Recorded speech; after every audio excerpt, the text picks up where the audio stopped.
So as 5 o'clock approaches, as we're coming up on 5 o'clock now, we would encourage folks to begin to maneuver inside, because it is critical that as many of us who want to speak in support of this effort sign up between the hours of 5 and 5:30, and we need as many folks as possible. We are also going to have folks outside continuing to circle, continuing to chant. However, we have to prioritize our efforts, and we as people need to now mobilize indoors.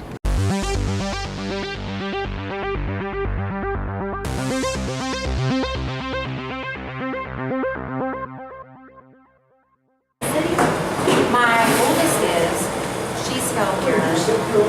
My youngest. Pretty big building.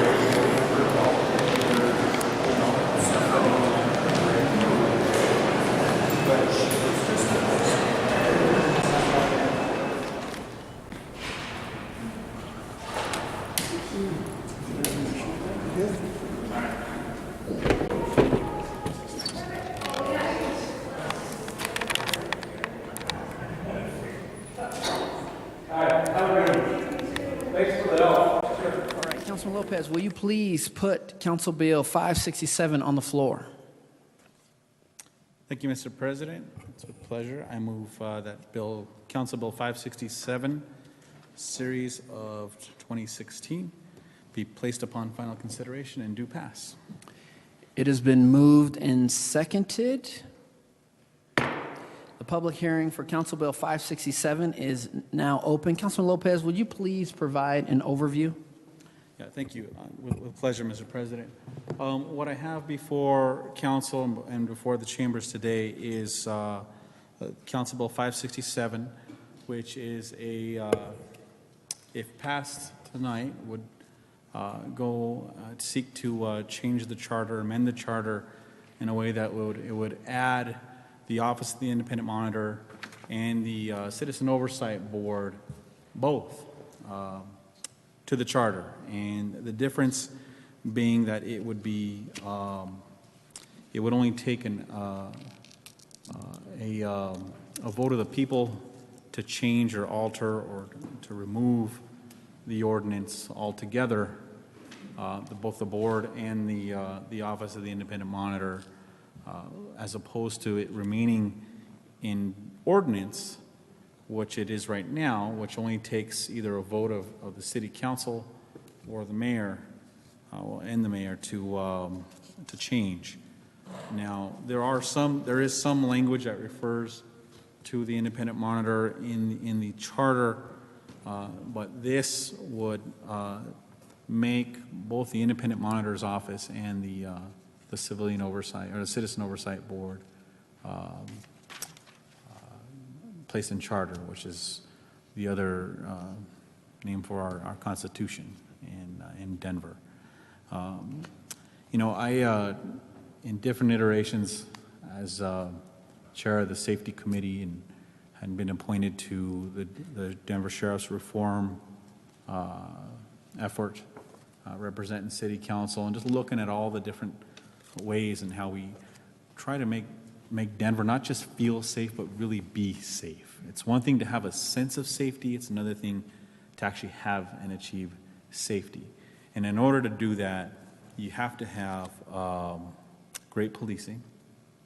You got to have a safety department that is committed to transparency, to accountability. And what that does is it establishes trust.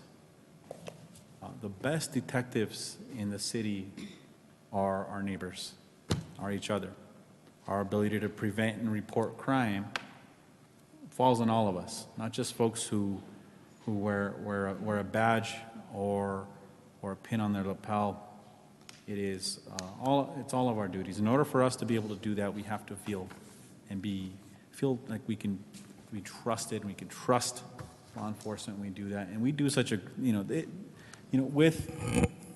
we still have a lot of work to do with policing. We still have a lot of work to do implementing the 400 some odd recommendations from the Hillard Hines report that came out and looked at the Sheriff's Department a little closer and said, well, here are a lot of recommendations we can make. Fire, I think the fire department is also under the auspices of the independent monitor. They don't have very many folks that carry any kind of arms. They're the detectives that go out to look at arson and stuff like that. Our safety department. The role of the independent monitor has always been to make recommendations, to take a look at how we are policing, how we are using our best practices, and what we are doing to make sure that we are not just doing it the right way, but doing it the smart way, right? And making sure that we're using the best practices from around the nation in our toolbox. And that citizen oversight is important. It's essential to public safety. It's essential to transparency, right? And we have to remember that we can't third party the folks who are in uniform. They're also citizens too, and live in our neighborhoods. And we have to make sure that trust is established. And a lot of the high-profile cases where there has been excessive force, the independent monitor reviews, investigates, makes recommendations. Whether or not it's a best practice, for example, to open fire into a moving vehicle, right, which has been changed. How we handle excessive force, what can be used to handle excessive force, things like that. So the Citizen Oversight Board reviews all these cases, right? So it is essential. It's essential that we should be able to look at what we do, take a step back, and make sure it's the right thing that we're doing, or better it, to improve it. That's how we improve public safety. And it's that partnership, and that's so important between the folks who are in law enforcement and the folks next door, in our neighborhoods, right? Commander Rudy Sandoval, back in the day when I was first elected, we'd have meetings in the community with elementary school parents. And in our community, most of these meetings happen in Spanish.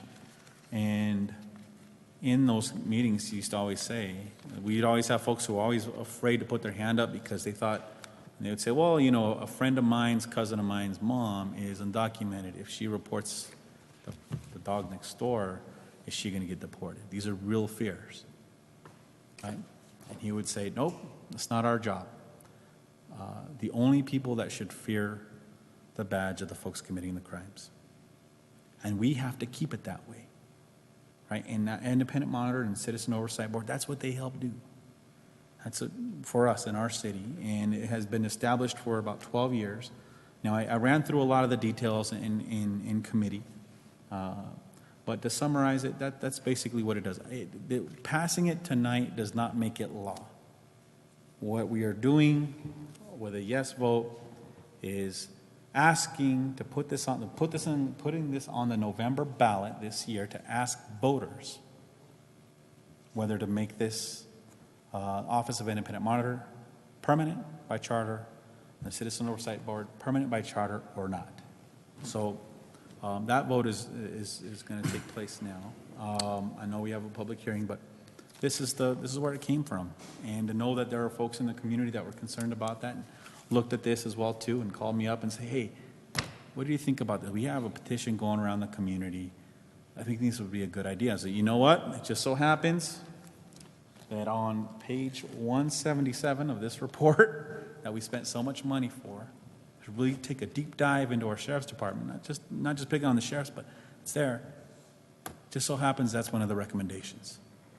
So why don't we make this happen? Let's make this recommendation a reality, and let's make sure that there's a true commitment to citizen oversight, to public safety in our communities, and for the folks who are wearing the badge as well too, because this helps them in plenty of ways when it comes to safety.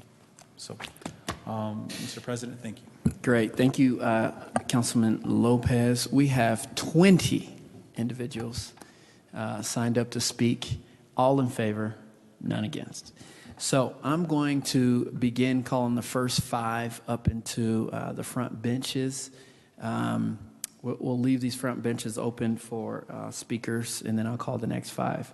So if Barbara and Mark Cohen would come to the front bench, if John Ferguson would come up, Scott Bernard, and also Amy Kielma. I'm sorry if I mispronounce any of your names. Barbara Cohen, you are first. Thank you, Mr. President. My name is Barbara Cohen. I live in Councilman News District. Baltimore, Newark, Ferguson, Albuquerque, Cleveland, New Orleans, Commerce City. What do all these cities have in common? Their police departments have been investigated or are being investigated by the Department of Justice for patterns and practices of racism and abuse. At the beginning in Denver, we had the Public Safety Review Commission, which was sponsored by Hiawatha Davis, a member of this council. What we have now in Denver is the Office of Independent, and I repeat, Independent Monitor that provides civilian oversight over law enforcement.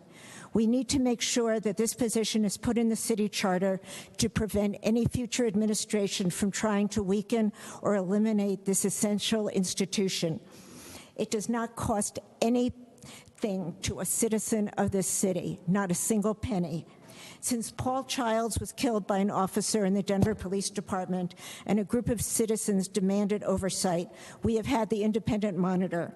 Among those citizens that helped create the Independent Monitor was our current mayor, Michael Hancock. In the hiring process with both the first monitor, Richard Rosenthal, and the current monitor, Nick Mitchell, citizens have been able to meet and question the candidates and provide feedback to the city, giving the community a stake in the Office of Independent Monitor and the Citizen Oversight Board.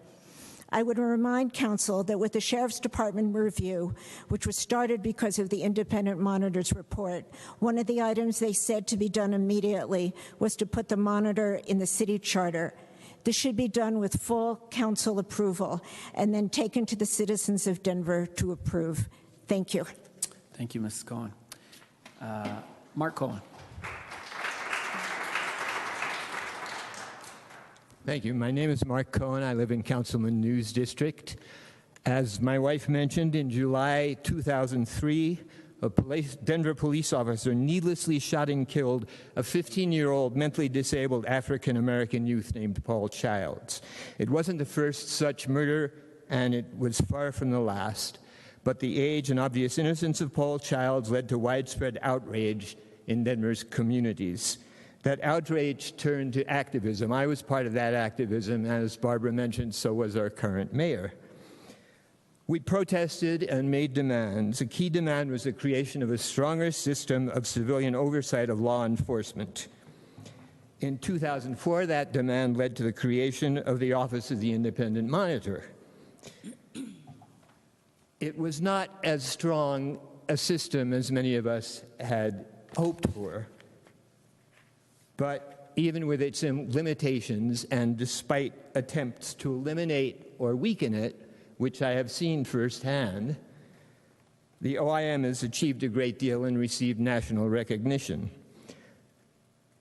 Among its accomplishments, of course, was bringing attention to the serious problems in the Denver jail, which, as Councilman Lopez mentioned, led to the hiring at great expense of outside experts to make recommendations as to how to deal with those problems. And just to reiterate, one of their key recommendations was add the powers and duties of the OIM and Citizen Oversight Board into the city charter to show citizens that the city and county of Denver is committed to civilian oversight and transparency.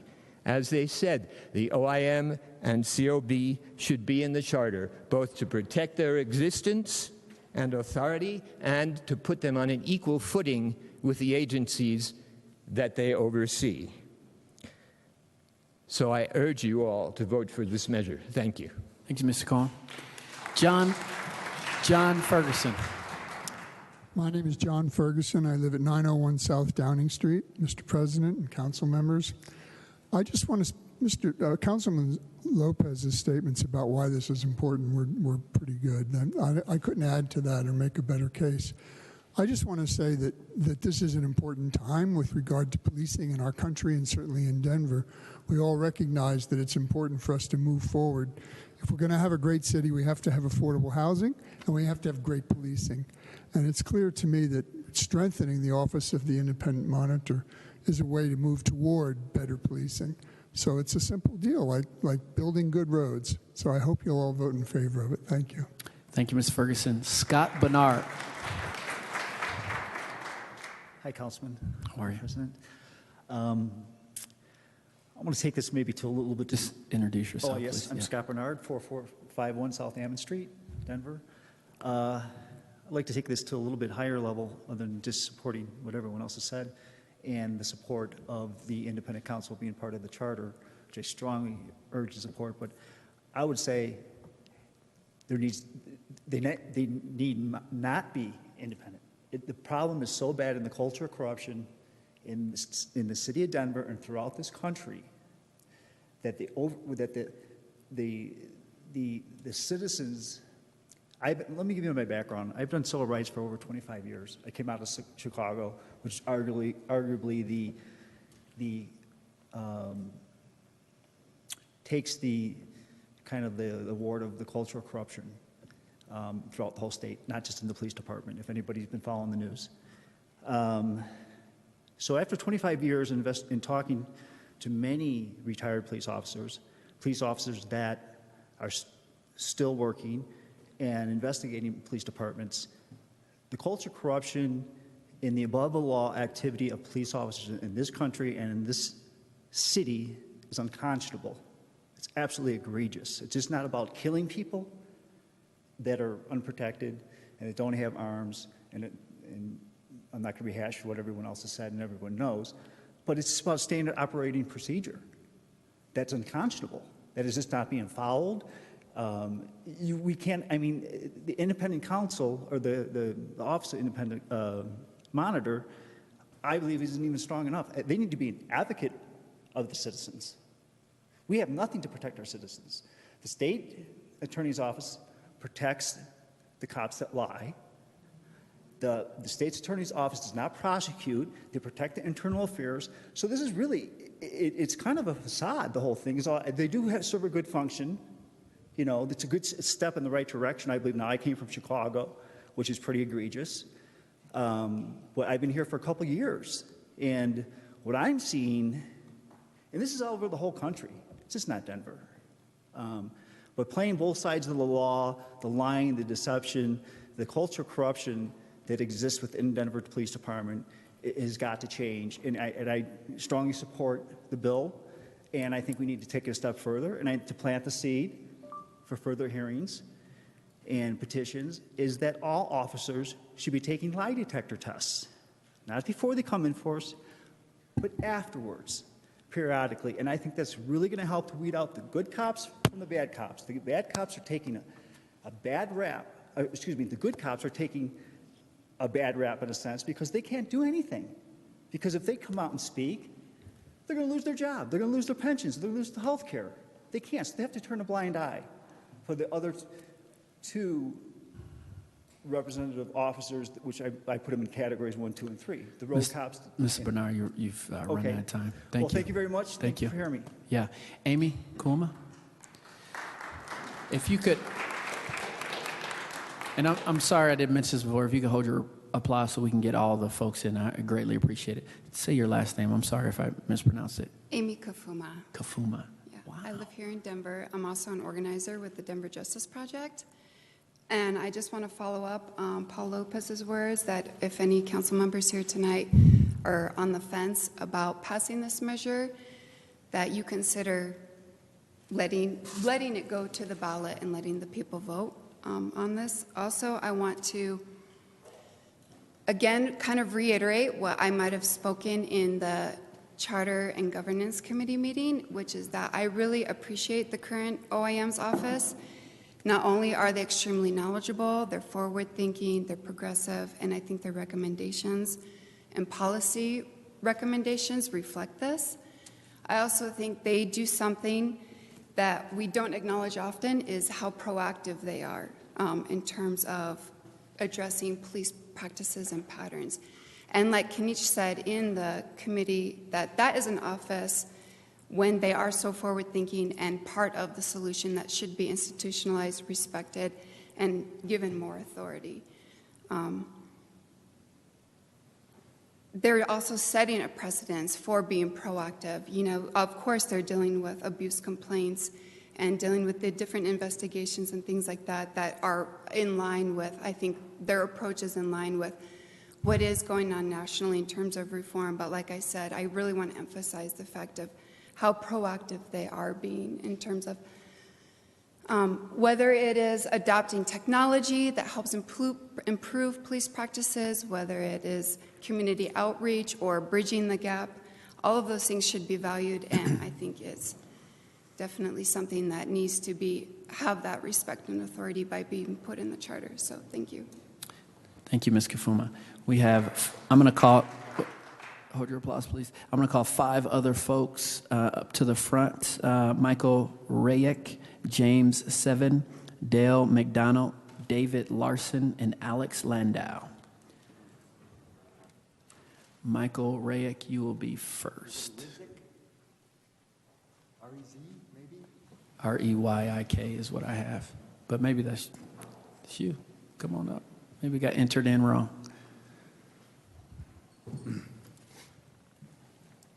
Michael? Rizek, yes. You're Michael first. Rizek, Yep. live on Park Avenue. I've never spoke before except in speech class in high school, and I wasn't prepared for this. Anyone was coming up. I'll make it quick. I went and talked to State Representative Joe Salazar not long ago in his office for a half hour. I told him the little story. He says, may I see the documentation? I showed it to him, letter by Commander Montoya of Internal Affairs. He instantly saw through it. He said they avoided the issue. He could see that it was nothing but sophistry.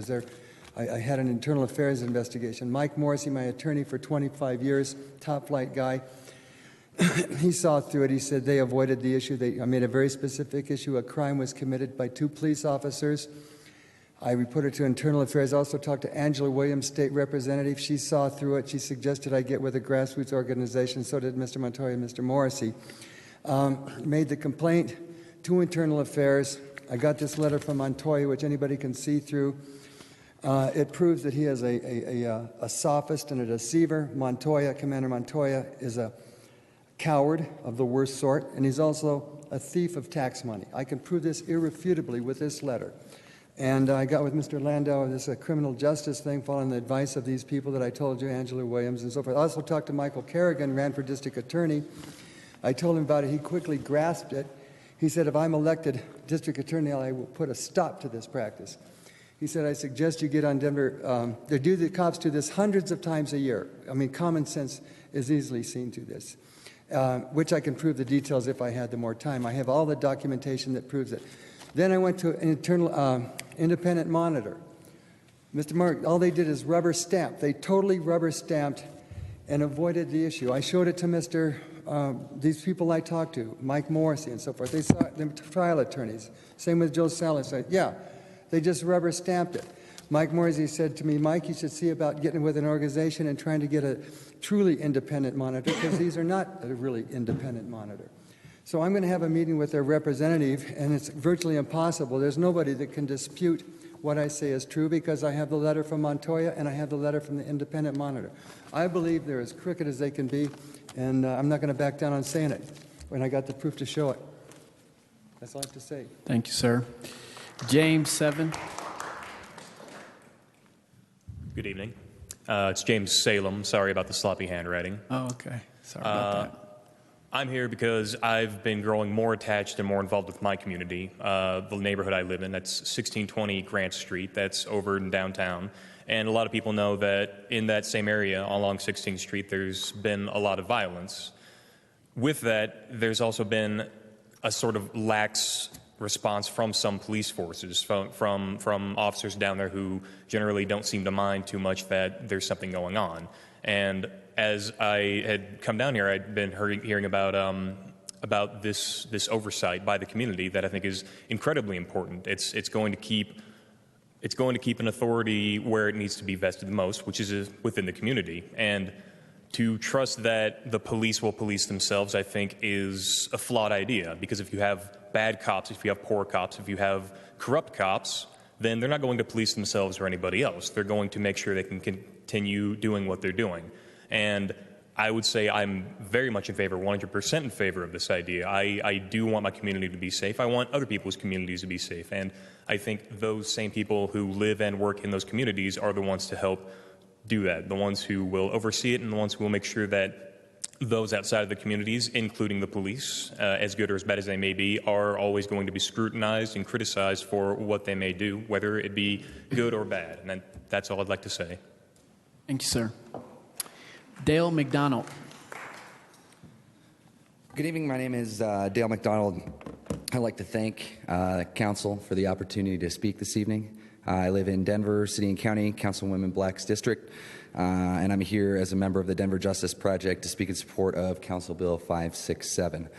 This week in Baltimore, we have seen the consequences of what lack of police oversight looks like and what a strong independent group monitoring the police department can reveal.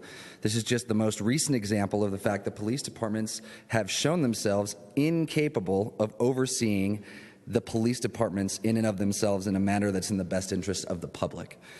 The Office of the Independent Monitor is the only independent entity in Denver responsible for overseeing the complaint and review process against Denver law enforcement. And without it, investigations into police misconduct and abuse would be controlled entirely by the police departments themselves. Currently, the OIM only exists by city ordinance and not by city charter. This means that the stability and strength of the office is questionable in both the eyes of the public as well as the departments for which the OIM suggests correction to. And in my opinion, that's a real threat to legitimate police accountability.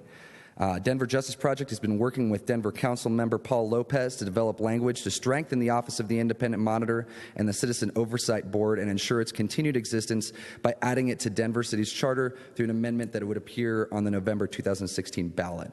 We believe it's critical for our communities to have cases of law enforcement misconduct reviewed through a correct process, and we are not alone. As Councilman Lopez mentioned, in 2015, there were hundreds of complaints of misconduct and use of force by deputies in Denver City jails. The City of Denver spent $295,000 to hire consulting firms in Chicago and Los Angeles to review policies and practices inside Denver jails. In a 294-page document, the hired consultants issued 14 key findings and 277 recommendations for change. One of the critical recommendations for improvement was to immediately include an independent monitor, such as the Office of the Independent Monitor, into the Denver City Charter. We are calling on Denver City Council to carry out the public's will by referring an amendment to the November ballot that will let voters strengthen the Office of the Independent Monitor and the Denver City Charter. Thank you. Thank you, sir. David Larson. Hi, my name is David Larson. I live at 1140 Marion Street, and I don't have anything prepared. I hadn't even planned to be here, but I canceled another event because I thought this is really important that we consider how much this would help reestablish just like the first step in reestablishing trust. The people in the community are affected emotionally by these events, and they're amplified by the media, and it's having an effect on everyone's emotions and behavior. And everyone here, there has to be some step in the right direction. This is a recommendation. It's a no-brainer. It would help the police. It would help the community. And I would really hope that anyone that's on the fence consider allowing the community to voicing their opinion for this. I think everyone wants a safer community. And I would hope you would all vote for this. Thanks. Thank you. Thank you, Mr. Larson. Alex Landau. Good evening. I want to thank Council for this opportunity. My name is Alex Landau. I am in Chris Herndon's district in Northeast Park Hill, 80207. And I just want to lay out a couple of things.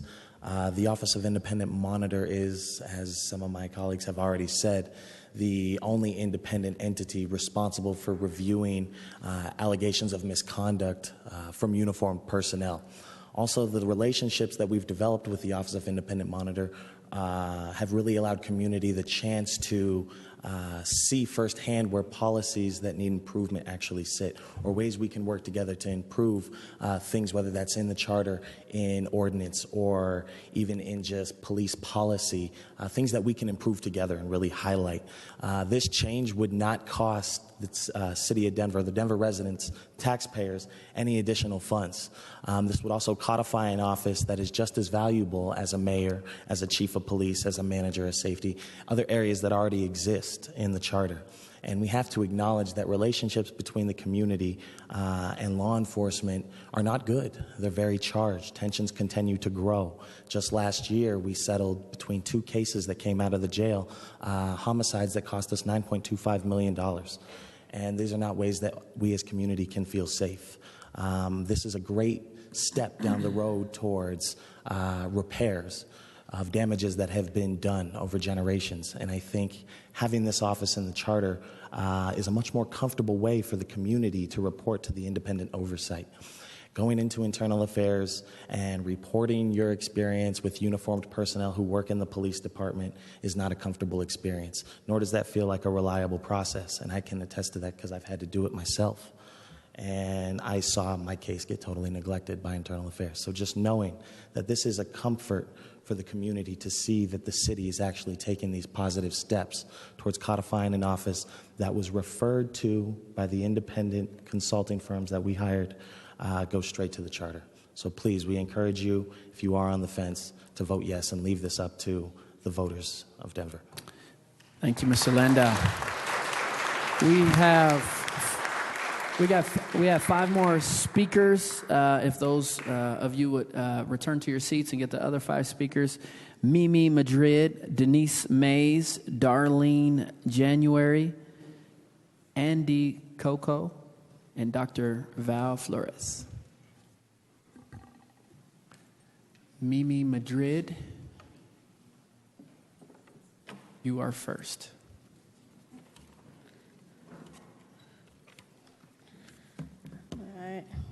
Hello, council members. Thank you for this opportunity. My name is Miriam Mimi Madrid Puga, and I am a resident of Denver.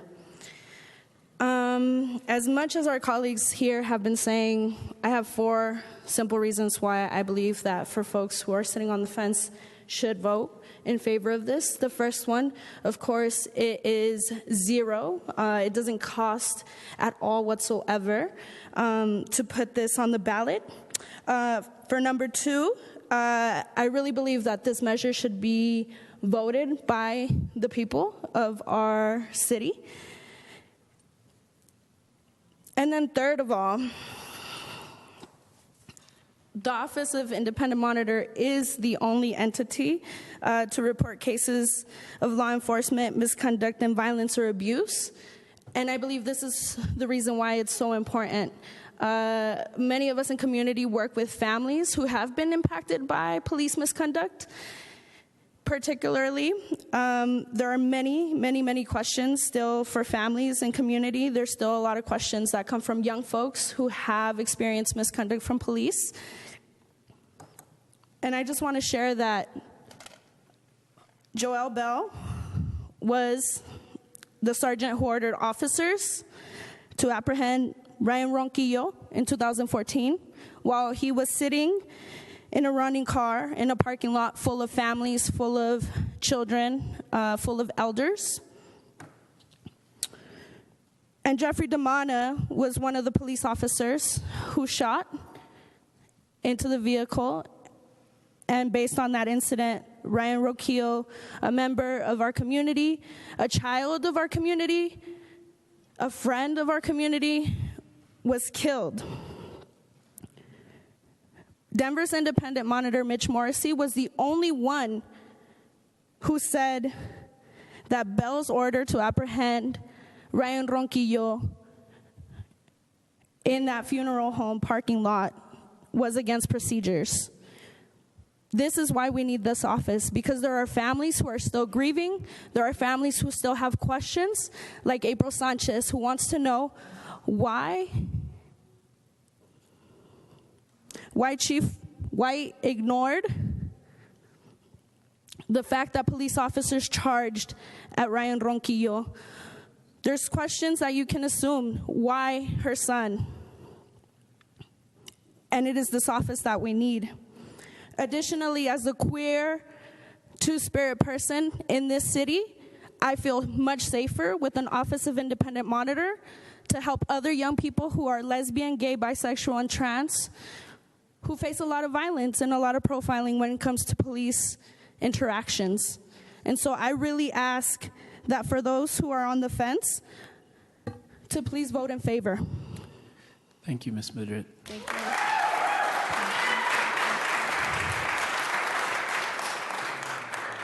I'm going to ask you guys to hold your applause. As powerful as the discussion is, please hold your applause so we can get to the next person quickly. Denise Mays, please. Thank you very much, members of Congress. Council, excuse me. Promotion or demotion. I know, right? I was actually going to welcome the president of council back. I almost called you the president of Congress right there. No. Thank you. Again, my name is Denise Mayes, and I'm here as Public Policy Director of the ACLU of Colorado. However, personally, I am a resident in Councilman Rafael Espinosa's district, and I'm here to ask for your support for the Council Bill 567, which is before you this evening.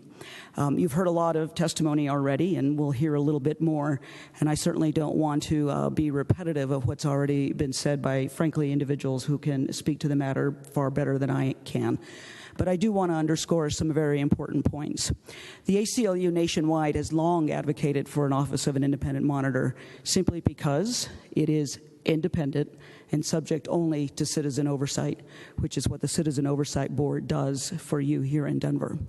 The Independent Monitor Ordinance and its office itself is one that is regarded nationwide, and it is viewed as a very good model. And we should be very proud of that as residents of Denver. So the Independent Monitor, because it is independent, brings more accountability and more transparency, and as a result, greater community trust. And when you have greater community trust between community and police, you have people that are far safer than without, and that is both on the police side as well as on the community side. So why a charter and not just the ordinance? And I think both Councilman Lopez and others have spoken to this point, and that is the fact that it becomes more permanent, more reliable, more certain, and therefore more trustworthy, and again, more accountable, and that promotes community trust. So, when you think about why you ought to vote for this particular council bill, I think we can boil it down to three things, and I think there are three things that we all can agree on. One is transparency, the other is accountability, and finally, it's community trust. And that's why I urge your support for Council Bill 567. Thank you. Thank you, Ms. Mays. Darlene January. Hi. My name is Darlene January. I'm a city employee, retiree. My nephew's name is Sherrod Kendall. He thinks highly of you, Mr. Brooks.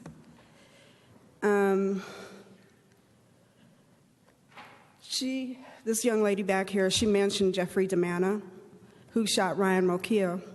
Not only did he shoot Ryan Ronquillo, he shot Carlos and Jose Gerardo. He shot my nephew, Sherrod Kendall, as well. If it wasn't, sorry.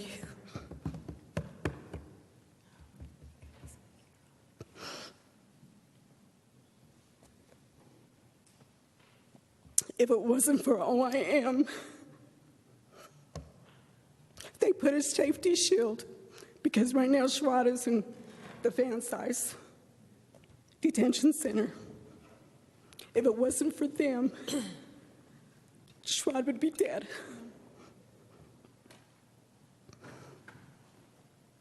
So you have to pass this charter. You have a police officer out there who is killing people unarmed in a moving vehicle. That doesn't make no sense to me. I'm a city employee, a city retiree. I love the city of Denver. My family are law enforcement agents. And I know exactly what goes on behind the scenes because I hear from them.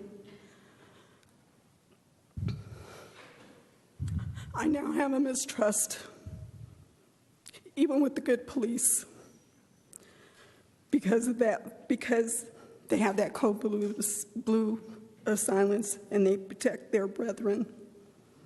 I can't even trust the sheriffs. I don't want to live the rest of my life working for a city all my life and then have this mistrust when my nephew was in that jail, not knowing what's going to happen to him. OIM has been my backbone for a safety shield. That charter needs to be passed. Thank you. Thank you. Andy Coco. Hi, my name's Andy Coco. I'm in Councilperson Espinosa's district, and so it's great to see you, Councilperson Kniech. Thank you for being here, and we chatted at the caucuses. And I'm here as a Denver voter and a member of Showing Up for Racial Justice, Denver chapter. We believe white people are vital to ending police brutality against our neighbors, halting mass incarceration of our family and friends, and destroying white supremacy. So that's why I bring my white voice before you for strengthening the independent monitor. Violence against communities of color, and especially my LGBTQ siblings of color, carried out by police, is done so in the name of protecting me and my white family. I'm not protected when my unarmed or even armed black and brown siblings experience harm at the hands of tax-funded law enforcement without trial, jury, conviction, and death penalty sought and assigned.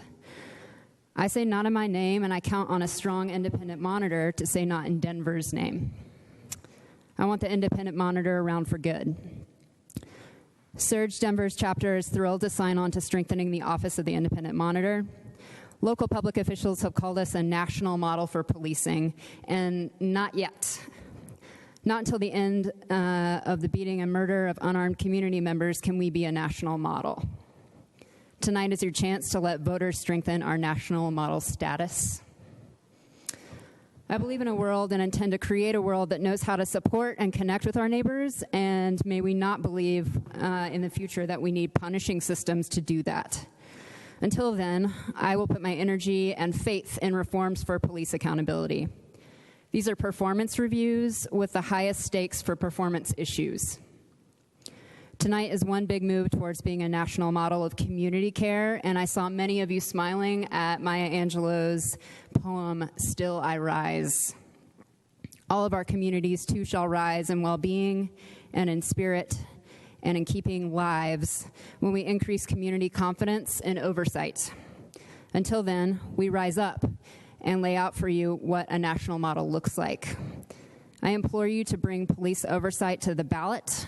Your Denver loves are watching tonight to see your vote for community decision-making toward community confidence in community policing. Thank you.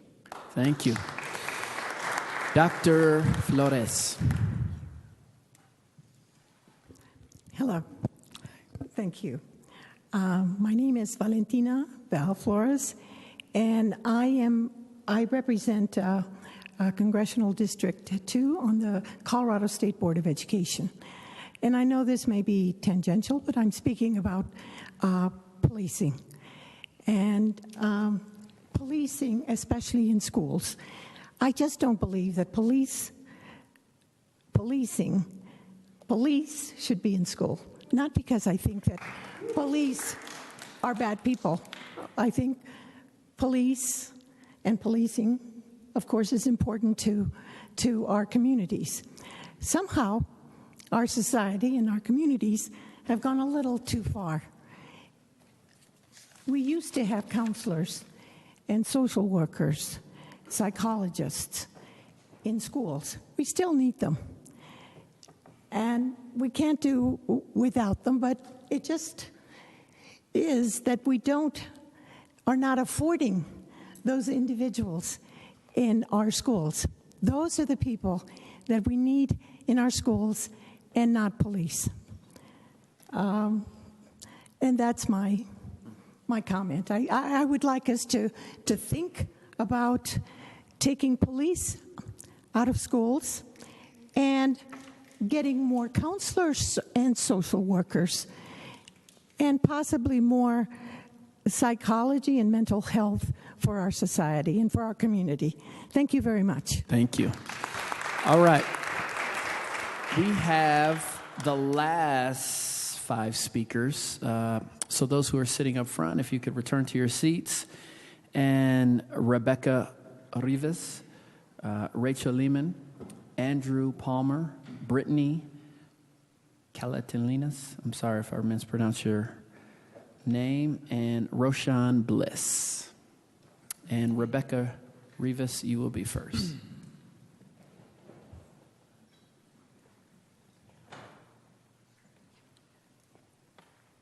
Hi, I'm Rebecca Rivas. I'm a citizen of Colorado, right outside of Denver in Brookfield, moving to Denver within 6 months. So I'm for this bill. I believe that it is a progressive measure that our city could take as we want to be considered at the forefront of community policing to help the society. I just wanted to speak on behalf of it and say I support it, and I hope you guys rule in favor of it. Thank you. Rachel Lehman. Hi, I'm Rachel Lehman. I'm at 4695 East Mississippi Avenue. I think why not put this on the ballot? Why not the people of Denver decide on this? Let the people of Denver decide if they want this to be on their ballot or if they want this in their city. I am in favor. I'm in strong favor of this office because transparency is the only way that we're going to clean out all of the infected parts of our police departments. We need it, and the good police officers want this. They want their jobs to be accountable. I know in my own career, I would always want somebody to come in and monitor what I do, and I would want them to be independent and not somebody that I know. Because then I have the strongest bill of approval. I have the strongest bill of satisfaction. I could say, yes, that person doesn't know me, and they came in and monitored my job, and they said that I did a good job. I think it's a great idea. Why not have somebody who's independent instead of the police policing the police? It makes the most sense. Thank you. Thank you. Andrew Palmer. Good evening. My name is Andrew Palmer. I live at 1210 Cook Street here in Denver. I have no prepared remarks, but I did feel like when given the opportunity, it would be remiss if I did not stand up and say I support this bill, and I hope members of council do as well. I've been concerned as a member of a community, a member of a minority community, with what's been going on around our nation, and also as an ex-public defender in New York City, I'm aware that these high-level incidents are not the only incidents that are taking place, and I think we need to have an office that maintains records and is a safe place for our community members to go and report these incidents. That's all I have to say. I hope the council considers sending this to the voters. Thank you, Andrew. Brittany. And I'll let you say your last name. It's Catalinas. You know, Catalinas. I heard worse. Brittany Catalinas in Councilman News District. I'm still waiting on a phone call from you to return. Anyhow, I am here as a citizen. I work in local mental health for a local mental health network, and daily officers are called, and we request CIT officers, but there's not enough. That's a different conversation. But each and every day we see officers using takedowns, chokeholds for people who are being called because they need an M1 hold, meaning that they can't make decisions for themselves and they have to be taken to a psych ward for further evaluation. And a lot of our staff, they feel very powerless because there's no one to go talk to or report the way that officers are treating those who are living with severe mental illness, and the list can go on. I am encouraging those who represent us, right, each district, to vote yes to add this to the city charter so the independent monitor actually has power, and we as a city are saying that this is important to us in centralizing the issue. There's a reason for long before the Black Lives Matter movement that conversations have been happening, so I hope my city will vote yes for this. I think it's important to hold police and the Department of Denver accountable for their actions against communities, specifically communities who do not have the same access to resources and education. If we have a third party who have the power to hold police officers and department accountable for their actions, this will possibly allow for trust among our communities, because right now there's a major mistrust between Denver and our police department. It's going to continue. You can take Denver out of the equation, place another city in there. It is there. Please make a stance as a city and as our council members who are representing our community. Put this on the ballot and allow the people to vote. You have the power to do so. So please remember why you're in this position and remember to advocate for those people, and that is us. Vote yes. Thank you. Thank you.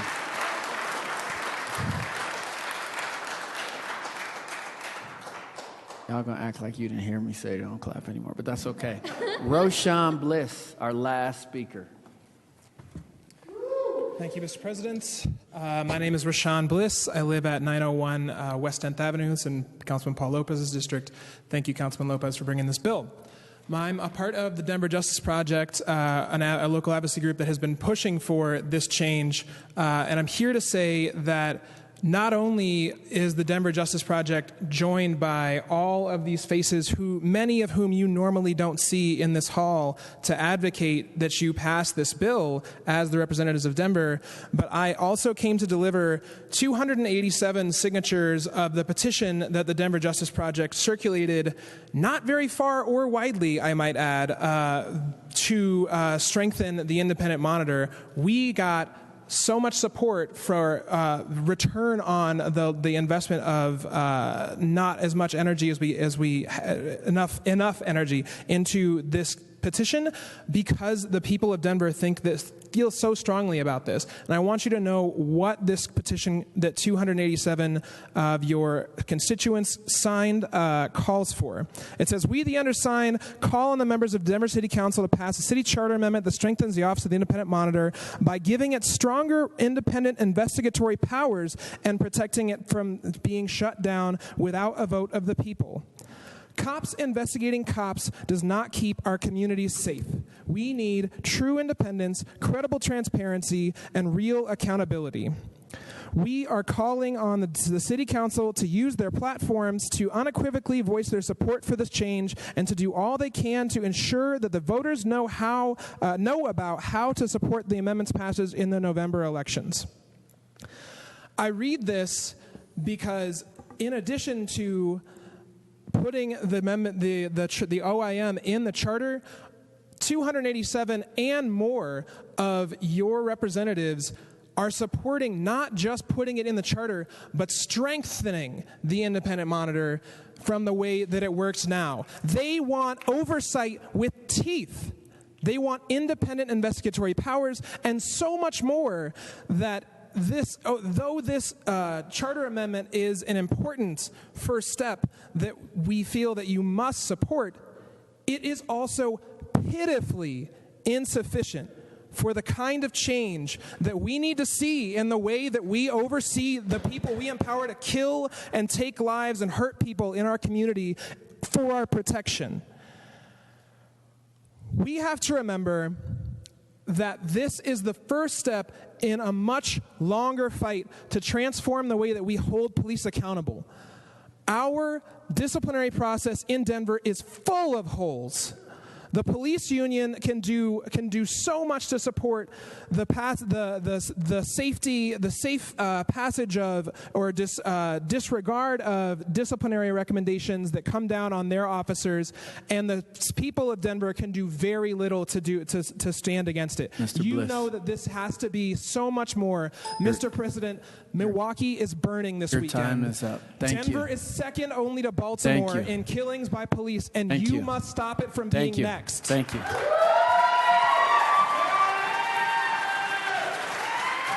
All right. So we got it. We got it.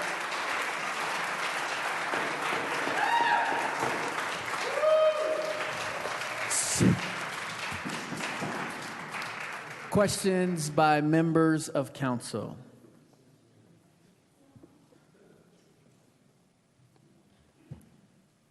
Questions by members of the council? Okay. The public hearing of Bill 567 is now closed. Comments by members of council? Councilman Lopez. Thank you, Mr. President. And I think the fact that there are no questions means that we've done our homework. So first of all, I just want to thank everybody for coming into the chambers. I want to thank my council colleagues for being here. Well, we got to be here, but for being here. But thank you all for showing up as well too. I want to thank my staff for helping work and coordinate this. Our city attorney's office and the mayor's office. I've been bouncing a lot of information, going back and forth. We've had a lot of process. Worked with different community members. I've met with every single one of our heads of our city safety committees or safety departments, police, sheriff, manager, safety, fire. We've met with the different employee organizations, both the police union. Sat down, had a conversation with the sheriff's union, who is not taking a position on this. The fire department was also neither for or against. But most importantly, members of the community. Let me just say that during that, we absolutely learned a lot. And like I said, this report is a lot of work. And what I'm doing is basically taking a recommendation and standing on the shoulders of a lot of people who've done a lot of work already, right? Folks in the community, but also the city council who voted to move this into law in the first place in 2006, 2005. They worked really hard to do it, made it law, right? Then Mayor Hickenlooper wrote it into law. And so what we are doing here tonight is asking voters to take it to the next level, to make it permanent, to give it the same value as we're giving our chief of police or manager of public works, the different folks that are in that charter, those offices, that this is one of those offices, right? It's not the 1950s. Denver has grown. We've become efficient. We've become smarter. And this particular office is exactly that. It helps create that efficiency. And let me just say something tonight, and I think a lot of folks in here will share this. This is not a measure that's anti-police. This is not a measure that's anti-sheriff or anti-safety department. This is a measure that gives them the appropriate tools to allow those who truly believe in protecting and serving our city to do so with honor. And we honor them. They're standing in the back, right here, with the city seal on their badge, right? We honor them. I honor the men and women that are rushing out late at night to save somebody's life, right? We need to be able to get to a point in this city where we do not fear that. And by doing that, we have to make sure that an agency like the OIM exists to help protect that. We have to have citizen oversight to help protect that, to help protect the integrity of that badge. It should not be tarnished by a few and the mistakes of a few, right? So I want to get back to the day where we respect people in uniform, whether it be an officer, a sheriff, deputy, or the person that throws our trash, right? There's honor there, and we have to keep that integrity. And this is a bill that helps do that. It helps restore the community trust. Like I said before, the only people that should be afraid of those men and women in uniform are the folks that are committing the crimes, man. That should be it. But if you just get pulled over, you shouldn't expect to lose your life. If you happen to be in the custody of our sheriffs, you should be expected to be safe while you're in there, right? And even when you're out, you got to be safe. And that's what they're charged with. That's what we expect to happen. And thirdly, in the last, like I said, this has to come down to a vote of the people. We are merely recommending this to be put on the ballot, that it will be placed on the ballot. It's up to everybody in this city to go to the ballot. That's where it's going to happen. That's where the real work comes in. It's taking it to the ballot. It's making sure people understand what they're voting on. And that will happen in November. And I, unequivocally support it. I'm carrying the measure. We support it. But it takes more than just support. It takes more than a sign. It takes going to the ballot and making sure people have access to it and that they're actually going to it. This is where that change is going to happen. So having said that, I wholeheartedly support this moving forward. Thank you from the bottom of my heart to everybody who are here, especially the mothers. I want you to have that love and just aspiration for the city again, that trust. I want to make sure that everybody in this city is working to help us reestablish that trust. So, Mr. President, thank you for allowing me to come. I support this moving forward. Thank you, Councilman Lopez. Councilwoman Kinich. Thank you, Councilman Brooks. I'll begin just with the disclosure that Milwaukee is my hometown. It's where I grew up as a white woman in a highly segregated city with segregated schools and a lot of racial tension. And I think the facts in that case are a lot less clear than some we've seen in other cities, but I am with those observers who say they are not surprised by the level of anger and unrest that has been long coming. And I think that it is appropriate tonight to have a little bit of a conversation about the importance of maintaining the dialogue and openness and trust between a community and its government, and how talking about race openly, talking about policing openly is a really important piece of not getting to that place that too many of our cities in America are at. Because I get about 1 or 2 calls a week or emails a week in my office saying, hey, it would be great, we should get body cameras for our police.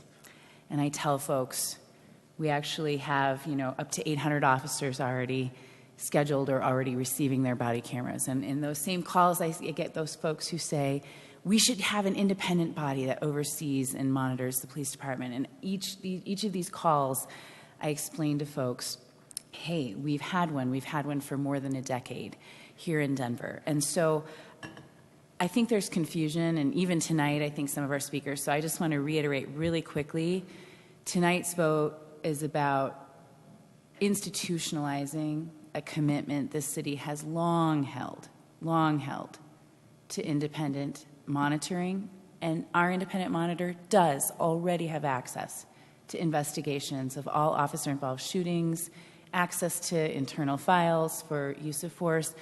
And this today is a very simple act. It is a very simple act of affirming and institutionalizing that power so that it can't go away without a vote of the people. So in that respect, it's very simple. But if you think about, for perhaps a tortured analogy, the concept of renewing one's vows, right? If you've been long married and it's an important and loving marriage, but you need to reaffirm that vow. I think that tonight's vote, although it may not be expanding or changing the powers of the independent monitor, is a chance to reaffirm our vow as a government, as a city, that we believe in, that we trust, that we understand that the balance of power is best served when there's an independent body of citizens and an independent appointed individual who has access to all of the internal files.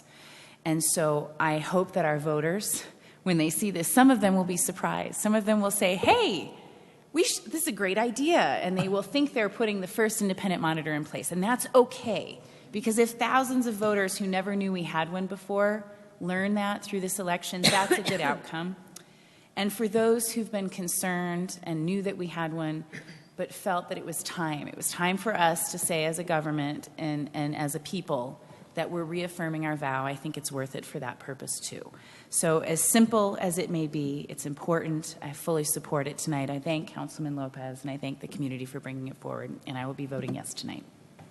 Thank you, Councilwoman Kinich. Councilwoman Black. Thank you, Mr. President. Okay, that was so well said. I really don't have much to add, so I'll just say a few words. But I commend the work of the Office of the Independent Monitor, and I think it's practical and pragmatic and important to more formalize it. And I really support the community and all that you're doing, but I also support the police. And I think it's really important that we move forward in collaboration with the community and the police, and the work of the Independent Monitor, and I will be supporting this tonight. Great. Thank you, Councilwoman Black. Councilman Clark. Thank you, Mr. President. I agree with Councilwoman Black that those who have spoke before me have done such a good job. I don't have much else to say. I just wanted to add my thank you to everyone who took time out of their busy lives and busy schedules to be here tonight and to speak passionately on this. And I really want to thank Councilman Lopez for putting this forward. I think this recommendation is pulled right out of this report for all the reasons that have already been stated. I think this is a slam dunk, and I thank you for putting it in front of us, and I'm happy to support it tonight. Thank you, Mr. President. Councilman Lopez, back up. Yeah, just really quickly, just what my colleague, Councilman Kinich, was alluding to. The thing about the charters, what you put in it, and I was made to really understand this, is you got to be careful what you put in there. But you also got to be careful overdoing it, right? Things change. We want to be nimble. We want to be able to see where this is at in 5 years, in 10 years, right? Is it working? That's why it's very basic. That's why it's a simple, but still very complex, right, thing. But it's still simple of an understanding. It's reaffirming those vows. But there's things in there. We worded it to refer a lot of things back to ordinance, right? Investigatory powers or things like that, so that we can actually continue to work on it, so that the office itself and the board itself are permanently in charter, but we allow those other components of it, right, to be nimble so we can continue to improve it. And that will happen. Should this pass in November, we're going to be right back to work with a big table for everybody to be at, so we can really look at this and really make sure that are those enough powers, right? What is truly independent and what isn't?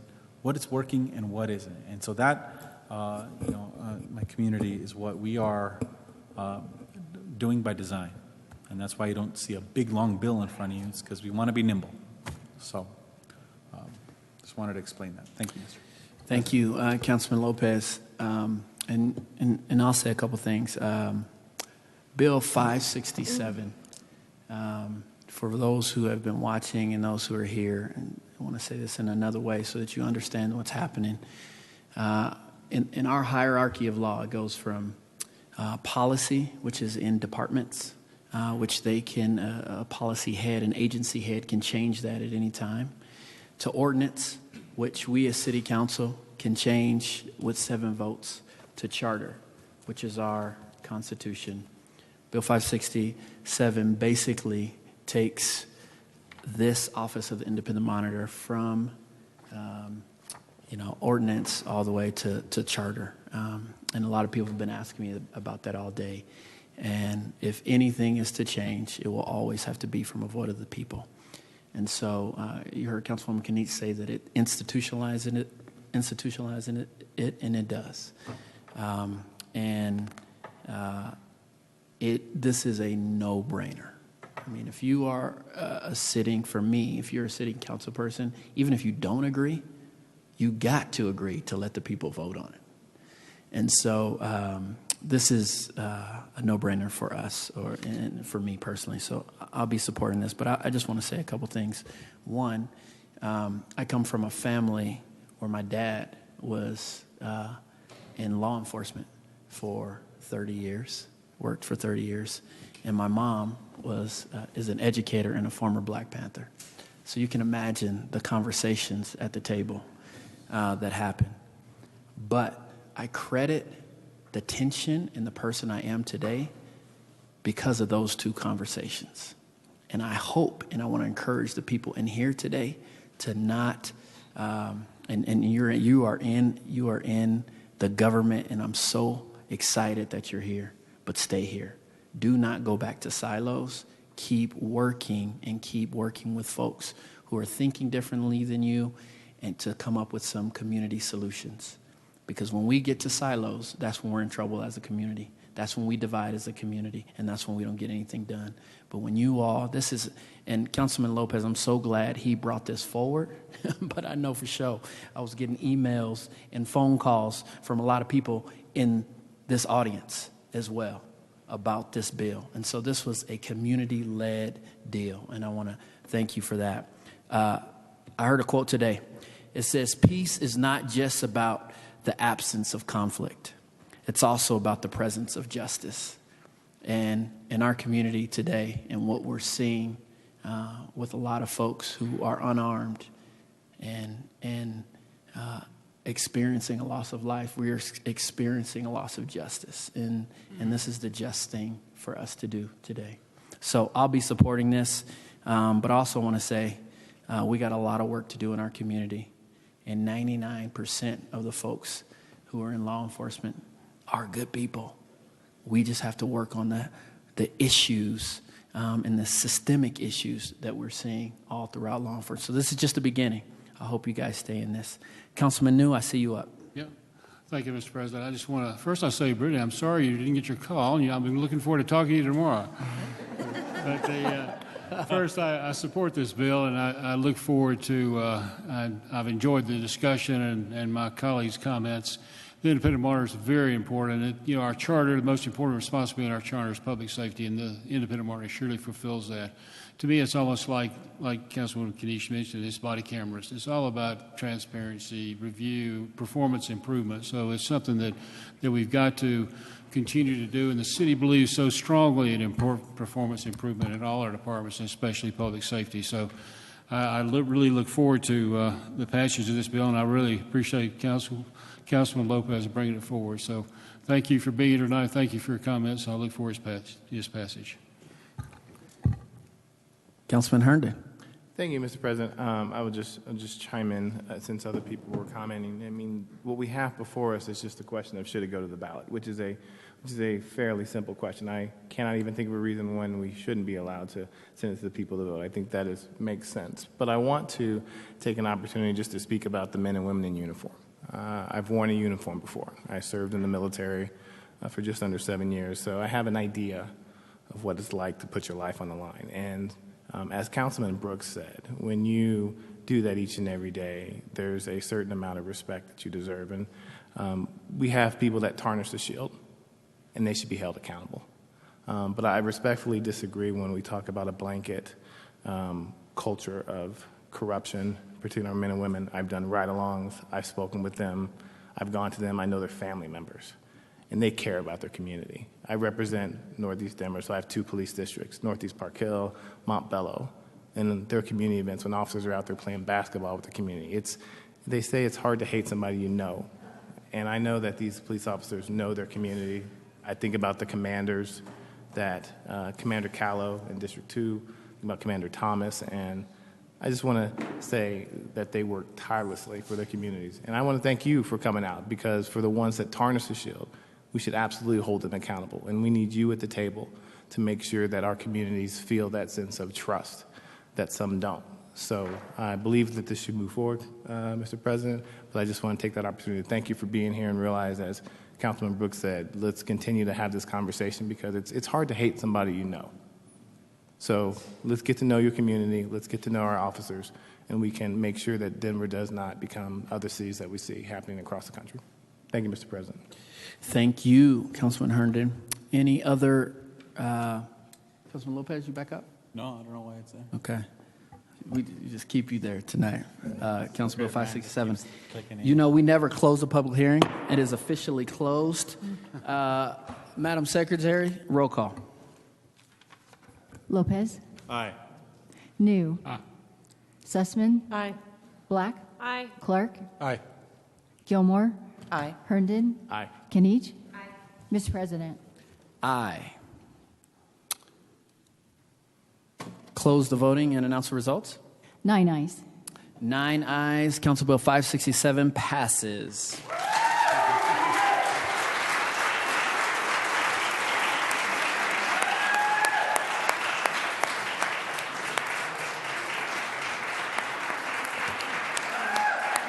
Priya